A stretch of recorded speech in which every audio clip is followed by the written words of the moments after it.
Assalamualaikum warahmatullahi wabarakatuh. Perkenalkan, nama saya Alvan Zahar, NPM 19/178/20/10/51 dari kelas Otoda semester 6. Di sini saya akan menyelesaikan tugas dari Ibu Nani tentang ilmu perbandingan administrasi antara Indonesia dengan Italia.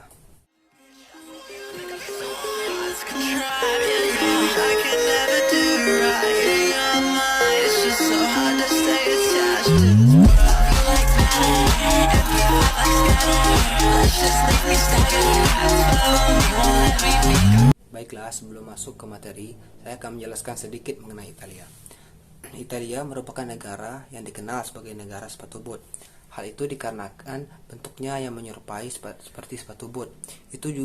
Hal tersebut dikarenakan daratannya yang secara bertahap terbentuk saat Afrika bergerak ke utara, menciptakan lempeng tektonik Eropa, cekungan Mediterania, serta beberapa pegunungan.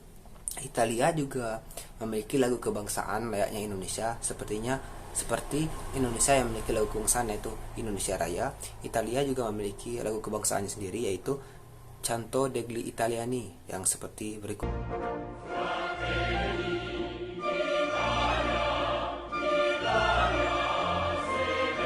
Selanjutnya, seperti dikabarkan dari beberapa sumber, negara Italia tersebut dihuni oleh 63,6 juta manusia dan terdiri atas beberapa landscape ataupun keindahan alam yang paling bervariasi dan indah di dunia. Baiklah, langsung saja masuk ke materi pembahasan, yaitu aspek geografis yang membandingkan Indonesia dengan Italia. Italia terletak di selatan Eropa dan terdiri dari semenanjung Italia yang berbentuk seperti sepatu bot dan sejumlah pulau, termasuk dua yang terbesar yaitu Sisilia serta Sardinia. Italia terletak antara 35 derajat lintang utara dan 40 derajat lintang utara, serta 6 derajat barat timur dan 19 derajat barat timur. Luas keseluruhan negara ini adalah 301.230 km, 274.020 km diantaranya adalah daratan, dan 7.210 km sisanya adalah perairan. Sedangkan Indonesia merupakan negara terluas ke-14 sekaligus negara kepulauan terbesar di dunia dengan luas wilayah 1.904.569 km, serta negara dengan pulau terbanyak ke-6 di dunia dengan jumlah 17.504 pulau. Nama alternatif yang umum yang dipakai yang merujuk pada kepulauan Indonesia biasanya disebut yaitu Nusantara. Selain itu, Indonesia juga menjadi negara berkependudukan terbanyak keempat di dunia dengan populasi mencapai 270.203.917 jiwa pada tahun 2020. Selanjutnya, pada bentuk negara, Italia menganut yaitu Republik Italia atau dikenal sebagai Repubblica Italia, adalah sebuah negara kesatuan republik parlementer di Eropa terletak di jantung laut Mediterania. Italia berbatasan dengan Prancis, Swiss, Austria, Slovenia, San Marino, serta Vatikan. Sedangkan bentuk negara yang dianut oleh Indonesia sejak proklamasi kemerdekaan RI tanggal 17 Agustus 1945 adalah kesatuan, yang mana dikenal sebagai Kesatuan Republik Indonesia atau NKRI. Adalah negara yang berbentuk kesatuan dengan bentuk pemerintahan republik dengan nama negara Indonesia. Selanjutnya yaitu pada sistem pemerintahan Italia adalah parlementer, di mana parlemen berperan penting dalam pemerintahan, yaitu parlemen dapat mengangkat perdana menteri dan juga dapat menjatuhkan pemerintahan, baik itu presiden ataupun pemerintahan yang lainnya dengan cara mengeluarkan mosi. Indonesia dan Italia memiliki kepala negara yang sama, yaitu presiden, namun Italia menganut ideologi fasisme yang berbeda dengan Indonesia. Ideologi fasisme merupakan ideologi yang berdasarkan kepada prinsip kepemimpinan dengan otoritas absolut di mana pemerintah pemimpin dan kepatuhan. Informasi lain, sistem pemerintahan Italia dapat dilihat di infografik yang saya cantumkan berikut ini. Indonesia saat ini menganut sistem pemerintahan presidensial, di mana adanya pemisahan kekuasaan yaitu eksekutif, legislatif, serta yudikatif yang berdasarkan pada prinsip checks and balance. Ketentuan ini tertuang dalam konstitusi, namun tetap diperlukan langkah-langkah penyempurnaan, terutama pengaturan atas pembatasan kekuasaan dan wewenang yang jelas antara ketiga lembaga negara. Baiklah, selanjutnya pada politik, baik itu dari politik Indonesia ataupun politik dari Italia. Italia memiliki pemerintahan parlementer berdasarkan sistem pemungutan suara proporsional. Parlemen Italia merupakan parlemen bikameral sempurna. Dewan Perwakilan Rakyat dan Senat Republik memiliki kekuatan yang sama. Perdana Menteri resminya adalah Kepala Menteri dan Kabinet diangkat oleh Presiden Republik. Tetapi harus melalui pemungutan suara kepercayaan di dalam parlemen untuk dapat bertugas. Sementara fungsinya serupa dengan sebagian besar sistem parlementer lainnya.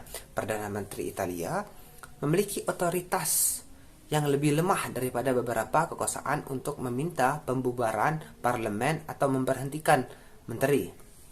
Sistem politik Indonesia mengalami banyak perubahan setelah ada amandemen terhadap Undang-Undang 1945. Jadi di sini saya akan menjelaskan politiknya Indonesia. Perbandingan sistem politik Indonesia sebelum amandemen dan sesudah amandemen adalah sebagai berikut. Yang pertama, sistem politik Indonesia sebelum amandemen UUD 1945 adalah negara kesatuan dan berbentuk republik. Itu walaupun yang pertama itu adalah yang paling berpengaruh lah. Secara umum terdapat dua macam sistem politik. Pertama yakninya sistem politik demokrasi, serta yang kedua sistem politik otoriter atau totaliter. Politik Indonesia adalah kedaulatan rakyat ataupun masyarakat termanifestasi dalam pemilihan parlemen dan presiden setiap 5 tahun sejak berakhirnya Orde Baru yang dipimpin oleh Presiden Soeharto dan mulainya reformasi. Setiap pemilu di Indonesia dianggap bebas, adil, dan profesional. Selanjutnya pada bagian ekonomi, Italia memiliki pasar yang dicirikan oleh PDB atau dikenal sebagai produk domestik bruto, kapita yang tinggi, dan angka pengangguran yang rendah. Pada tahun 2010, Italia adalah ekonomi terbesar ke-8 di dunia dan terbesar keempat di Eropa dalam hal PDB nominal, dan ekonomi terbesar ke-5 di Eropa dalam hal keseimbangan kemampuan berbelanja, serta Italia adalah pendiri G8 atau G8, zona euro, dan OECD atau dikenal sebagai Organisasi Kerja Sama dan Pembangunan Ekonomi. Sedangkan di Indonesia PDB-nya atau dikenal tadi produk domestik bruto pada tahun 2010 juga meningkat, walaupun tidak sebesar Italia angka meningkatnya, akan tetapi untuk Indonesia sendiri daripada tahun 2009 ya, tahun sebelumnya telah meningkat sebesar 6,1%. Terjadi pada semua sektor ekonomi dengan pertumbuhan tertinggi di sektor pengangkutan dan komunikasi sebesar 13,5% dan terendah di sektor pertanian sebesar 2,9%. Selanjutnya pada sosial budaya, sifat dan watak orang Italia secara umumnya Italia memiliki sifat ramah, terbuka, dan toleran, khususnya terhadap para pendatang atau imigran. Masyarakat Italia senang disapa dan menyapa orang lain. Sapaan Buongiorno dan Ciao adalah sapaan dari orang Italia, yang mana Buongiorno dan Ciao memiliki arti yang sama yaitu selamat pagi. Buongiorno berarti selamat pagi dengan kata formal, sedangkan Ciao itu untuk bahasa yang informal yang diucapkan bila bertemu dengan orang lain. Begitu pula dengan negara Indonesia. Orang Indonesia juga ramah terhadap sesama maupun terhadap para pendatang dan sangat senang menyapa orang lain.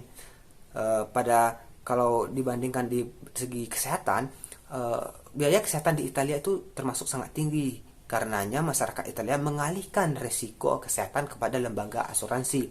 Namun bagi orang asing, karena tidak bergabung dengan asuransi kesehatan, maka harus membayar dan biasanya jumlahnya besar. Karena itu sebaiknya kesehatan harus tetap dijaga. Sedangkan di Indonesia biaya kesehatannya juga bisa tergolong tinggi, apalagi di masa COVID-19 di tahun sebelumnya, yang dikarenakan akibat yang pertama, meningkatnya permintaan, kedua, biaya produksi naik, tiga, jumlah fasilitas dan sarana kesehatan yang tak sebanding, empat, ketidakpastian, lima, motif mencari keuntungan. Akan tetapi di Indonesia diadakannya layanan BPJS untuk mempermudah sekaligus memperingankan beban masyarakat. Akan tetapi menurut saya sendiri, layanan terhadap pengguna BPJS ini dilayani kurang maksimal karena lebih memprioritaskan masyarakat yang membayar terlebih dahulu. Seperti halnya di Indonesia yang memiliki Monas, Italia juga memiliki hal yang serupa.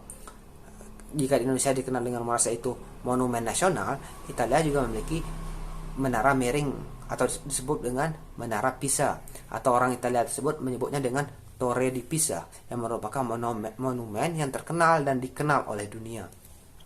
Yang sebenarnya monumen tersebut merupakan lonceng katedral di kota Pisa, Italia. Makanan khas Italia yang paling terkenal dan dikenal oleh Indonesia baik pun di dunia yaitu pizza, yang tentunya numero uno. Dan tentunya makanan lainnya yang dikenal hingga Indonesia selain dari pizza tadi yaitu pasta, risotto, tiramisu, lasagna, dan spaghetti carbonara. Baiklah, berikutnya adalah monumen yang dari Italia yang dikenal oleh dunia yaitu Colosseum, yang merupakan salah satu tempat bersejarah karena pernah dijadikan sebagai arena bertarung gladiator dan hewan buas selama 2000 tahun yang lalu. Bangunan itu berada di Roma, Italia. Bangunan tersebut juga pernah tapi sudah banyak film-film yang berlatar atau berlokasikan di sana.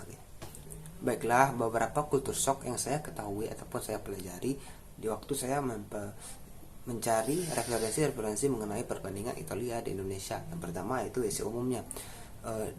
Di Italia termasuk negara yang besar dan populer juga, tapi rada berbeda dari yang saya tahu buat negara-negara lain. Contohnya negara lain ada yang tempat wisatanya ataupun di Indonesia sendiri juga walaupun tidak banyak tapi ada gitu WC umumnya yang memang di tempat wisata itu bersih gitu. Tempat-tempat yang jadi tempat-tempat yang dikunjungi paling banyak orang itu bersih. Tapi sedangkan di Italia baik itu di pelosok, di tempat-tempat wisata ataupun tempat-tempat yang ramai itu WC-nya sangat saya bilang kotor. Makanya banyak orang-orang yang lebih memilih jika mereka ingin ke WC, mereka lebih ke WC hotelnya. Dan yang lain lagi, untuk keramahan mereka itu rada berbeda jika bertemu orang yang benar-benar tidak diketahui gitu. Misalnya Indonesia bertemu satu sama lain, mereka akan biasanya lebih ramah tamah dalam senyuman. Sedangkan di Italia jika mereka bertemu dengan orang yang benar-benar mereka tidak tahu, mereka tidak akan melihat ataupun senyum kepada orang tersebut, dikarenakan jika mereka senyum mereka dianggap orang tersebut itu memiliki niat buruk kepada mereka. Akan tetapi jika orang tersebut mereka seenggaknya tahu sedikit walaupun itu namanya ataupun dari teman-temannya gitu, misalnya teman dari teman-teman, nah mereka lebih ramah lagi. Misalnya mereka langsung mencium pipi kanan kiri orang tersebut yang mengartikan agar memperdekat hubungan mereka gitu, biar lebih rileks lah istilahnya. Terus yang lain lagi yaitu pencopetan. Di sana pencopetan juga dibilang sangat besar, sangat tinggi angka pencopetan di sana gitu. Nah untuk sekarang ini setelah saya riset sedikit, untuk mata uang Italia sendiri kan adalah euro. Untuk pada saat saya merekam video ini, 1 euro sudah dinilai sebesar Rp15.000, malahan lebih tinggi daripada dolar Amerika. Walaupun bedanya sedikit, yaitu dolar Amerika sebesar Rp14.700. Tapi untuk detik ini waktu merekam masih Italia yang lebih besar daripada US dollar gitu. Nah saya rasa cukup sekian tugas saya pada ilmu pengantar administrasi, ilmu perbandingan administrasi pada kali ini. Saya Alvan Syahar mengucapkan maaf jika ada salah. Saya tutup dengan wabillahi taufiq wal hidayah. Wassalamualaikum warahmatullahi wabarakatuh.